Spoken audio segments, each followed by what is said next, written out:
all units. Anong nangyari? Dali, tulungan niyo siya! May patay! 15 taon na ang nakalipas sa isang madaling araw ng Hulyo kung kailan bumubuhos ang malakas na ulan ng habag at musika sa isang maliit na kapilya sa paanan ng kabundukan ng Sierra Madre sa Rizal, natakpuang isang malamig na bangkay si Sister Clara, isang 24 taong gulang na madre. Ang pinto ay mahigpit na nakatrangka mula sa loop, isang perpektong lock room. Ngunit ang nakapangingilabot, walang anumang bakas ng dugo o kahit isang fingerprint na natakpuan sa lugar. Tila may isang taong gumamit ng matapang na kemikal na pang-industriya upang tunawin at burahin ang lahat ng ebidensya. At sa ibabaw ng lamesa ng otopsiya, isa pang nakagugulat na katotohanan ang nabunyag sa sinapupunan ng batang madreng tinalikuran na ang mundo musika may isang 5 buwang sanggol na nabubuo. Sa halip na hanapin ang katotohanan, ang media musika ay naglabas ng mapanirang balita tungkol sa lihim na buhay ng isang nakasalang madre at hinusgahan ng lipunan ang namayapang si Sister Clara bilang isang babaeng marumi at makasalanan. Dahil sa kakulangan ng matibay na ebidensya sa isang perpektong lockroom murder, ang investigasyon ng pulisya musika ay nauwi sa wala at isinara bilang isang cold case. Tanging ang hikbi at panahoy nga matatandang madreng na alaga sa kanya mula pagkabata ang umaling-aungaw sa liblib na kumbento. Musika. Nang tila tuluyan ng ibawn sa limot ang katotohanan makalipas ang 15 taon sa isang demolition site kung saan winawasak ng isang bekho ang kumbento para paktayuan ng isang luxury resort mula sa ilalim ng nabiya na antigong estatwa ng isang santo. Isang luma at makapal na aklat ng pasyon na isinulat kamay ni Sister Clara ang biglang nahulo. At sa likod ng pahina nito nakaukit ang isang lihim na tala-arawan. Madiing isinulat gamit ang ballpen. Musika, dinadala ko ang anak niya. Ngayong gabi sinabi niyang pupuntahan niya ako rito. Ano nga ba talaga ang nangyari sa loop ng nakatrangkang kapilya nung gabing iyon ng malakas na pakulan 15 taon na ang nakalipas? Sino ang siya na dumalaw sa madreng itinatago ang kanyang pagbubuntis? At paano niya nagawang pumatay ng walang iniiwang bakas at makatakas mula sa isang perpektong saradong silid? Upang mabigyan ng hustisya ang kaawa-awang sinapit ni Sister Clara bago magsimula ang kwento, mangyaring I-like ang video na ito at makiwan ng komento kung saan ninyo kami pinapanood. Ang inyong kabutihan ay magbabalik bilang biyaya sa inyong pamilya. Musika, simulan na natin ang kaso. Bumubuhos ang ulan na parang ibinubuhos na baldeng tubig, hinahagupit ang panang NH Sierra Madre, isang liblib na lugar, halos 1 oras na biyahe mula sa Metro Manila. Ang matandang sakristan ng kumbento ng galingkot ng puso, si Manang Elena, ay hinawakan ang seradura ng kapilya para sa panalangin sa madaling araw. Nang bumukas ang mabigat na pinto, tumaambat sa kanyang mata ang katawan ng isang batang madre, nakasupsop sa paanan ng altar sa isang di pangkaraniwang posisyon. Si Sister Clara, iyon! Nabitiwan ni Manang Elena ang hawa ng mga kandila at napaluhod. Sinubukan niyang sumigaw, ngunit tanging impit na ungol ang lumabas sa kanyang lalamunan. Nanginginig niyang pinindot ang numero sa kanyang telepono at ang tunog ng sirena ay pumunit sa katahimikan ng madaling araw sa kabundukan. Si PO1 Ricardo Cardo Gomez, ang pinakabatang miyembro ng Homicide Division, ay patakbong umakyat sa basang hagdanan at pumasok sa kapilya, agad na kumunot ang Noni Cardo.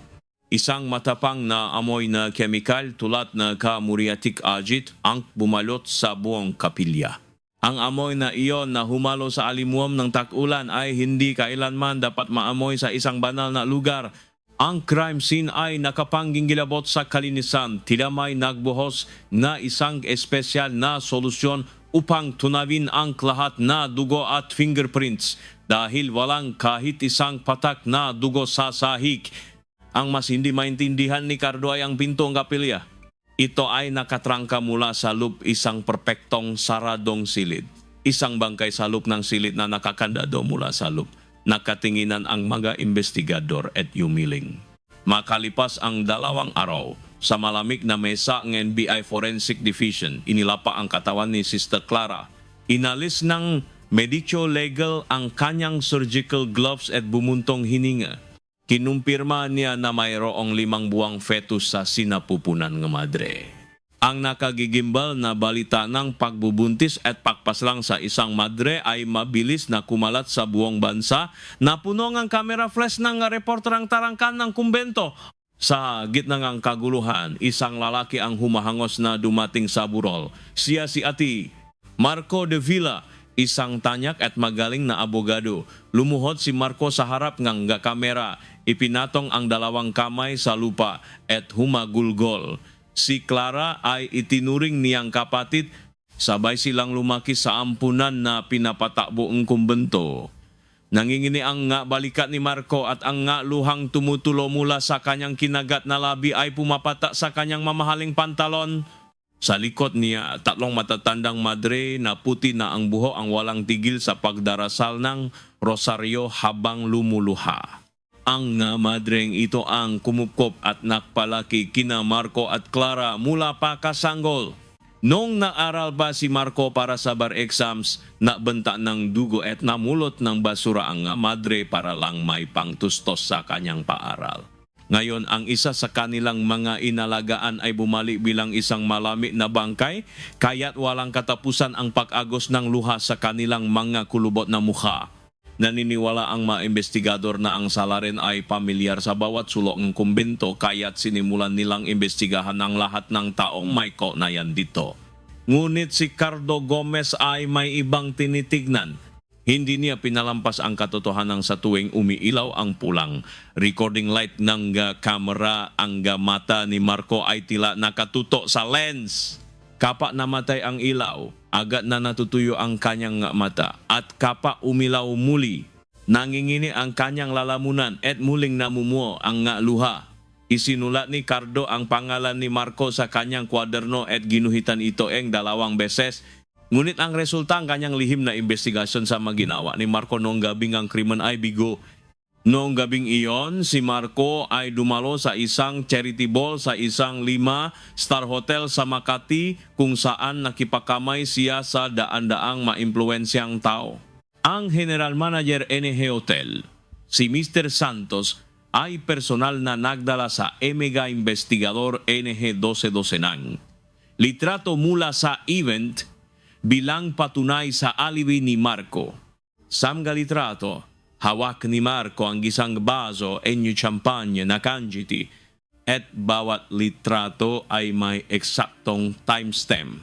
Tinanggap ng kanilang hepe si Colonel Velasco ang sobrang nga litrato at tumango. Ipinakalat niya ito sa mesa at kinuha ang report na ginawa ni Cardo tungkol kay Marco. Ibinato ni Velasco ang folder sa sahig at nagsalita. Ganito katibay ang alibing tao. Tapos siya ang pinag-iinitan mo. Huwag kang mag-aksaya ng oras sa wala. Mahanap kang ibang suspek. Pinulot ni Cardo ang nakalat na papel at kinagat ang kanyang labi. Ang tingin ni Colonel Velasco ay hindi tingin ng isang superior na nagdidisiplina. Ito ay tingin ng isang taong may itinatago. Patuloy pa ring hinahagupit ng habagat ang Sierra Madre at ang pinto ng kapilya ay nananatiling nakasara. Itinatago ang lihim sa loob nito. Isang buwan na ang lumipas mula nang buksan ang investigasyon, ngunit wala pa ring makuhang matinong lit. Gabi-gabi matapos ang kanyang shift, mag-isang sinusuri ni Cardo ang mga litrato gamit ang isang magnifying glass. Perpekto ang expression ni Marco sa bawat kuha at kumpleto ang timestamp, ngunit may isang bagay na pumukaw sa pansin ni Cardo. Nang itabi niya ang oras ng bawat litrato, natuklasan niya ang isang eksaktong 2 oras na patlang. 2 oras kung kailan nawala si Marco sa event bago muling magpakita. Kinabukasan, pumunta si Cardo sa hotel at hiningi ang original na CCTV footage ng basement parking. Dinala siya ni Mrs. Santos sa server room na may pakalalang expression. Ilang araw daw ang nakalipas. Pumuto ang isang tubo sa basement parking at binaha ang server room. Ang hard drive na ibinigay ni Santos ay kalawangin at basa. Binuhat ito ni Cardo at sinuri. Kung pumutok ang tubo, dapat ay may mga bakas ng tubig sa sahig, ngunit ang sahig ng server room ay tuyong-tuyo. Amang matatanong si Cardo nang bigla siyang hablutin sa balikat ni Colonel Flasco mula sa likuran. Kinatigan ni Flasco ang sinabi ni Santos at ipinautos na itigil na ang investigasyon kay Marco. Naginigit ang magae ni Giping ni Cardo no unit hindi niya kayang gisuwaing ang utos enigang kanyang superior. Makalipas ang ilang araw, bumalik si Cardo sa kumbento para muling surin ang crime scene. Habang ginagapangan at sinusuri ang bawat sulok ng kapilya gamit ang kanyang flashlight, may isang malit at matigas na bagay na sumayat sa kanyang daliri. Sa pagitan ng paanan ng estatwa at ng pader may nakasiksik na isang sirang butil ng rosaryo. May mga bita ito na tilanak mula sa sobrang diin ng pakakahawa. Inilagay ni Cardo ang butil sa isang evidence bag at ipinakita ito sa mga matatandang madre. Nang makita nga madre ang butil, nanlaki ang kanilang nga kulubot na mata at tumango. Iyon daw ay butil mula sa isang espesyal na rosaryo na gawa sa kahoy ng punong tinamaan ng kidlat na sila mismo ni Sister Clara ang gumawa para kay Marco bilang panalangin sa kanyang pagpasa sa bar exams. Kumabo ang dibdib ni Cardo. Kung ang butil na iyon ay nasa crime scene, ibig sabihin ang may-ari ng rosaryo ay nandun din. Patakbo siyang bumalik sa presinto para opisyal na irehistro ang ebidensya. Nang iabot niya ang evidence back kay Colonel Flasco, sandaling nanigas ang mukha nito. Ngunit agad itong ngumisi. Ano to? Isang pirasong kahoy na naiwan ng kung sino. Dito ka, asa! Wala tayong panahon para sa basurang to. Hinablot ng koronel ang bag mula kay Cardo at itinapon sa isang lumang kahon sa likod ng filing cabinet. Nang tangkay ni Cardong buksan ang kahon, hinarangan siya ni Flasco. Isa pang kalokohan at makampake gana. Maliwanag?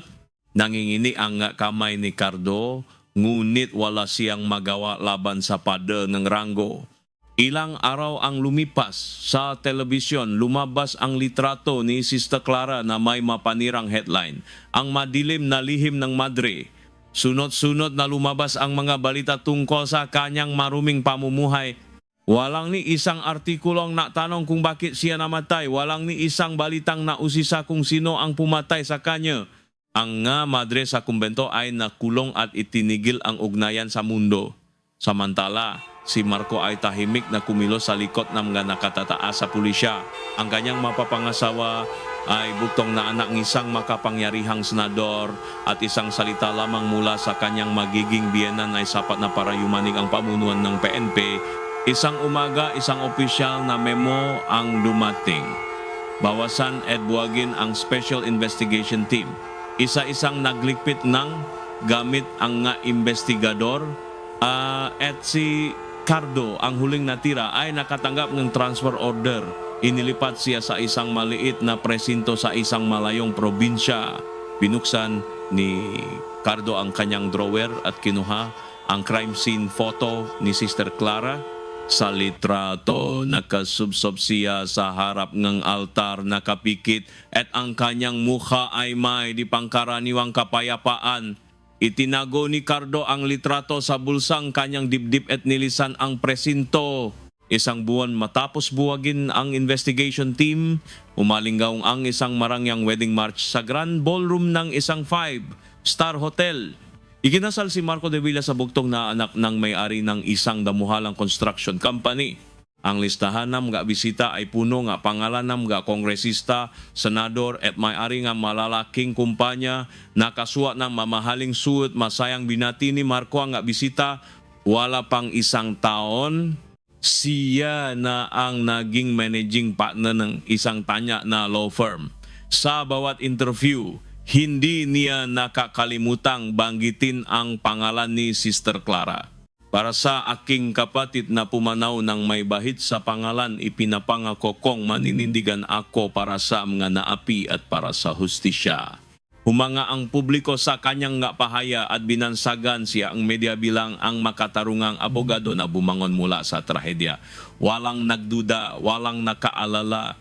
Ang kaso ni Sister Clara ay inilagay sa ilalim ngang unsolved cases, ibinaba sa basement archives at tinabunan ng alikabo ngang panahon. Lumipas ang 15 mahaba at malungkot na taon. Isang araw, isang malaking tarpaulin ang isinabit sa lugar ng kumbento. Sunturise, Premium Integrated Resort. Ang nagpapatayo ng resort ay ang kumpanya ng biyenan ni Marco. Ang mamadre na nakatanggap ng notice of expropriation ay umapela sa korte ngunit bigo. Nang matapos ang palugit, dumating ang demolition truck. Ang matatanda at sakiting madre ay tumayo sa huling pagkakataon sa bakuran na kanilang inalagaan na dasal at dahan-dahang bumaba ang bundok. Kinabukasan, winasa ng bekhu ang bubong ng kapilya, gumuho ang nga lumang pader at tumambat ang estatwa sa loob. Nang itulak ng isang construction worker, si Mang Lito ang estatwa, ito ay bumagsak at nabiyak ang pundasyon. Mula sa guwang sa ilalim nito, isang makapal na bungkos ng papel na balot sa agiw ang gumulong sa lupa. Pinulot ito ni Mang Lito at pinakpagan. Isa itong kopyang pasyon, isinulat kamay sa lumang papel. Nang baliktarin niya ito, naramdaman niya sa kanyang mga daliri ang mga nakaumbo na marka, tila isinulat ng may diin gamit ang matulis na panulat. Hindi ito gaanong makita, ngunit kapakinapa malinaw na mga letra ito. Nataka si Mang Lito. Tila may isang taong lihim na naksulat sa likod ng banal na kasulatan. Biglang naalala ni Mang Lito ang balita 15 taon na ang nakalipas tungkol sa batang madreng na tapuang patay sa kumbento. Pagkatapos ng kanyang trabaho, kumato siya sa pintong CEDG Cold Case Unit. Ang tumanggap ng sobre na naglalamang ang pasyon ay isang nasa katanghaliang gulang na opisyal na may mga puti ng buho, si Captain Ricardo Cardo Gomez. Ang dating PO1 na ipinatapon sa probinsya ay bumalik bilang hepeng Cold Case Unit. Kinuha ni Cardo ang pasyon mula sa sobre. Sa isang sulok ng papel, isang pangalan ang nakasulat sa manipis na letra, Clara. Nangini ang pangalan ni Cardo. Ang mukha ni Sister Clara mula sa litratong 15 taon na niyang itinatago sa kanyang bulsa ay sumagi sa kanyang isipan. Dinala agad ni Cardo ang pasyon sa NBI Forensic Laboratory. Sa isang madilim na analysis room, isang 3D optical scanner ang umilaw. Nang itutok ang asul na ilaw sa likod ng papel, ang nga di makitang marka ay lumitaw sa monitor. Isang letra, 2 letra, hanggang sa mabuha ang pangungusap. Napago ang mamata ni Cardo at na ma-analyst ang nasa screen ay ang tala-arawan ni Sister Clara. Dala ko ang anak ni Marco ang unang pangungusap. Sumunod ang mga linyang ngayong gabi darating si Marco. Nangako siyang ayusin niya ang lahat ng tahimik. Hindi ako maksasalita. Hindi ko sisirain ang kinabukasan niya, tahimik akong aalis. Ito ang huling isinulat ni Sister Clara bago siya mamatay. Dahil sa takot na mabasa, sa harap ay isinulat niya ang pasyon at sa likod ay inukit ang kanyang lihim, saka itinago sa ilalim ng estatwa. Nangingini ang mga kamay ni Cardo. Ang tunay na mukha ng demonyong napanggap na santo salub ng 15 taon ay nakalanta na sa screen. Sumanda siya sa upuan at huminga ng malalim. Pagbalik sa kanyang opisina, isa lang ang nasa isip ni Cardo. Posibleng may ma-connection pa rin si Marco sa loop ng kapulisan tulad ng tiwaling si Colonel Velasco noon. Isa-isa niyang sinuri ang rekod ng kanyang tauhan at inalis ang sinumang may kahit katiting na koneksyon sa law firm o pamilya ni Marco. Pagkatapos ng isang linggo, bumuo siya ng isang lihim na team na may 4 na pinakakatiwala ang investigador. Muling inilabas ang mga maalikabo na kahon ng lumang kaso. Sa gitna ng whiteboard, idinikit niya ang litrato ni Marco at isinulat sa ilalim, Marco de Villa, huhulihin. Mula na masalita ang tala-arawan, Hindi na natulo ang team ni Cardo. Para mahuli si Marco, kailangan nilang sirain ang kanyang perpektong alibi. Ang 2 oras na pa lang, kailangan nilang mahanap ang taong makapapatunay kung nasaan si Marco sa mga oras na iyon. Sinuyot nila ang mga record ng hotel. Isang pangalan ang nakagaw pansin sa listahan ng empleyadong umalis noong buwan ng krimen. Si Mang Tonyo, isang valet parking attendant. Bigla siyang nag-resign matapos ang insidente at ang kanyang separation pay ay 10 beses na mas malaki kaysa sa normal. Hindi na mahanap si Tonyo sa kanyang huling address. 15 taon na siyang naglaho. Ipinakalat ni Cardo ang kanyang tauhan matapos ang ilang buwan walang nangyari. Pro nang suriin nila ang arikot ng mga nahuli sa illegal na sugal, doon lumabas ang isang lit. Isang lalaking kamuhan ni Tonyo ang laging nakikita sa isang illegal na pasugalan sa isang eskinita sa Tondo. Nilusop ni Cardo ang lugar. Sa gitna ng gulo, isang lalaki ang sinunggaban ng pulis. Si Tonyo iyon payat, bungi at mukhang palaboy. Nang ipakita ni Cardo ang dokumento tungkol sa kaso, namutla si Tonyo. Wala po akong alam. Wala akong alam. Nangginginig niyang sabi. Inilabas ni Cardo ang panggalawang papel. Warrant of arrest for obstruction of justice and aiding a fugitive. Napaluhot si Tonyo, lumuhot si Cardo sa harap niya. Magsalita ka ngayon, testigo ka, manahimik ka, kasabwat ka. Sa interrogation room, isinulat ni Tonyo ang lahat. Nung gabing iyon, inutusan siyang manager na si Mr. Santos na ilabas ang itim na sedan ni Marco hindi sa regular na daan, kundi sa service elevator patungo sa loading bay. Doon, palihim na umalis si Marco. Pagkalipas ng 2 oras, bumalik ang sasakyan na puno ng pulang putik sa mga gulong. Nang lalapitan sana ni Tonyo ang sasakyan, naamoy niya ang matapang na kemikal at ang malansang amoy ng dugo. Tiningnan siya ni Marco isang tingin na punong pababante. Kinabukasan, binigyan siya ni Santos ng isang makapal na sobra at sinabihang umalis na sa hotel at manahimik. Hawak ang salaysay ni Tonyo. Nag-apply si Cardo ng search and arrest warrant para kay Marco de Villa. 3 buwan na lang bago mag-expira ang kaso. 4:00 madaling araw, sinira nga pulis ang pintong penthouse ni Marco. Nakatayo siya sa harap ng bintana, nakasuot ng sikroba, may hawak na baso ngala. Dahan-dahan siyang lumingon at ngumisi. Inilapak niya ang baso, inilahat ang mga kamay at nakpaposas. Paglabas nila, sumalubong ang flash ng mga kamera. Ngunit bago pa man makarating si Marco sa presinto, dumating na ang isang batalyon ng mga abogado mula sa law firm ng kanyang biyenan. Sa interrogation room, kaharap ni Cardo si Marco na may 3 abogado sa likod. Sa mesa, nakalatag ang salaysay ni Tonyo at ang forensic report ng pasyon. Umikab lang si Marco. Itinula ni Cardo ang report. Kinuha ito ng lead counsel ni Marco at sinabing isang sulat sa likod ng lumang papel. Ito ang ebidensya nyo. Inilabas niya ang medical records na nagsasabing si Sister Clara ay may history of delusions. Pagkatapos, inilabas niya ang kriminal record ni Tonyo, isang adik sa sugal at manloloko, isang sinungaling na pinaniwalaan ninyo. Nagsalita si Marco. Inamin niyang umalis siya saglit sa hotel pero para daw kausapin ang isang loan shark para bayaran ang utang ng kumbento.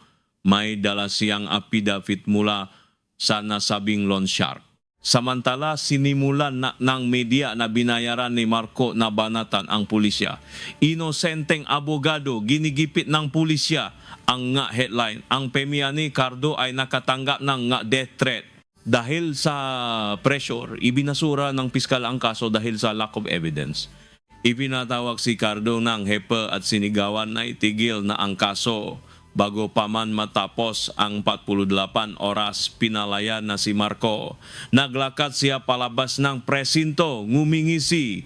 Dumiretso siya sa isang press conference. Buong buhay kong ipinaglaban ang dangal ng aking kapatid, sabi niya habang pinupunasan ang pekeng luha. Nakalulungkot na may mapulis na gustong dungisan ang aking pangalan. Isang buwan na lang bago mag-expire ang kaso.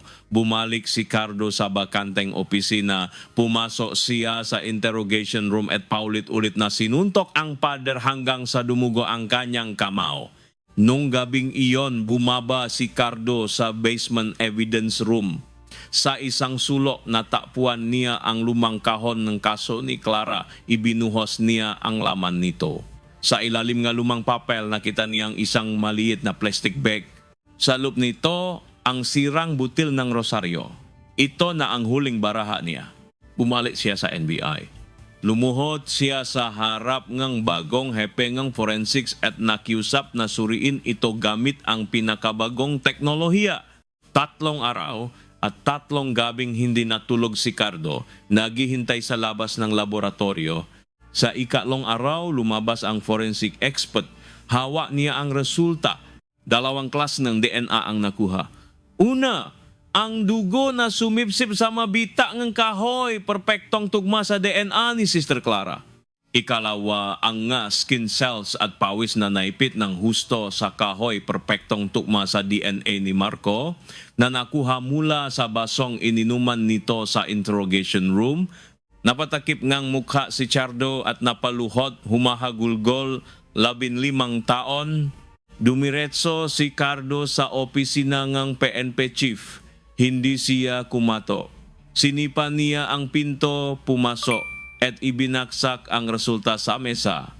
Dugong biktima at DNA ngang suspek sa iisang butil ngang rosaryo. Mag-apply ulit ako ng warrant. Pipigilan niyo ba ako? Sa huling hearing para sa warrant sa korte, kalmado pa rin si Marco. Ipinakita niya taga-usigang resulta. Ang gumisiyang abogado ni Marco, natural lang na may DNA ni Yadiyang, rosaryo ni Yayang at ang dugo. Baka nasugatan si Clara habang naglilinis at nahawakan niya. Nang tila sasang-ayon na ang hukom, bumukas ang pinto. Pumasok si Cardo, tulak-tulak ang isang malaking screen. May karagdagang ebidensya po, Your Honor. Ipinakita niya ang isang litrato, isang restored photo mula sa isang lumang speed trap kamera sa daan paayat ng Rizal, 15 taon na ang nakalipas. Malinaw na nakikita si Marco, nagmamaneo sa jeep na inegulan at sa kanyang pulso nakaswot ang buong rosaryo. Sunod, ipinakita niya ang isang crime simulation video. Paano ginamit ni Marco ang isang manipis na sinulit na seda para hilahin na itrangka ang pinto mula sa labas, isang trick na alam lang lumaki sa lumang kumbento. Ang timeline ay nagjing malinaw. Buong rosaryo papunta sa crime scene, basag at may dugong butil na naiwan sa crime scene. Nanigas ang lahat. Nawala ang ngiti sa mukha ng abogado ni Marco. Namutla si Marco. Sa harap ng korte, tumayo ang kanyang biyenan. Tiningnan niya si Marco na parang basura, sumo niya sa kanyang nga abogado at umalis, sumunod ang kanyang asawa. Ang mga abogado ni Marco ay isa-isang nagligpit enegamit at lumabas ding. Naiwang mag-isa, tumayo si Marco at sumigaw. Pinipigilan niya ang nga pangarap ko. Hinawakan niya ang pantalon ko kaya tinulak ko lang siya. Nakita niya ang nga matatandang madre sa isang sulok umiyak. Itinuro niya sila. Sila? Nagpalaki sa akin. Mga pulubing madre na yan ang sumira sa buhay ko. Pumukpok ng martilyo ang hukom. Guilty. Reclusion perpetua. Hinilangga guwardiya si Marco, natawa ng tawa na parang nababaliw. Dinala siya sa bilibid. Hinatid siyang sasakyan ni Cardo hanggang sa dambuhalang gate ng kulungan. 1 buwan ang lumipas. Ang biyenan ni Marco ay naglabas ng bahaya na itinakwil na nila ito. Diniborsyo siya ng kanyang asawa. Bumasa ang kanyang law firm. Ang manager ng hotel at si ex-Colonel Velasco ay inaresto rin. Sa isang maraw na hapon, kinansela ang resort project. Bumalik si Cardo sa kumbento. Ang kapilya ay muling itinatayo. Sa harap ng bagong altar na may litratong nakangiting si Sister Clara, inilagay ni Cardo ang pasyon at ang isang butil ng rosaryo. Dumating ang 3 matatandang madre. Hinawakan ng isa ang kamay ni Cardo at tahimik na tumango. Inilabas ng isa pang madre ang isang lumang supot. Sa loob nito ang natitirang 107 na butil ng rosaryo. Sa loob ng 15 taon, itinago nila ang bawat pirasong kanilang nahanap. Dahan-dahan tinuho nila ang bawat butil, isinama ang ebidensyang butil hanggang sa muling mabuo ang rosaryo. Sa kanilang nga kulubot na kamay, sa gitnang kanilang nga luha, nabuo muli ang sirang panalangin. Yumuko si Cardo at ang kanyang team nagbigay ng pinakamataas na paggalang. Isang malamig na hangin ang umihip at ang kalembang ng mali na kampana ng kapilya ay umalingaw-ngaw. Sa buong kabundukan isang tuno ng hustisya at kapayapaan na sa wakas ay nakamtan.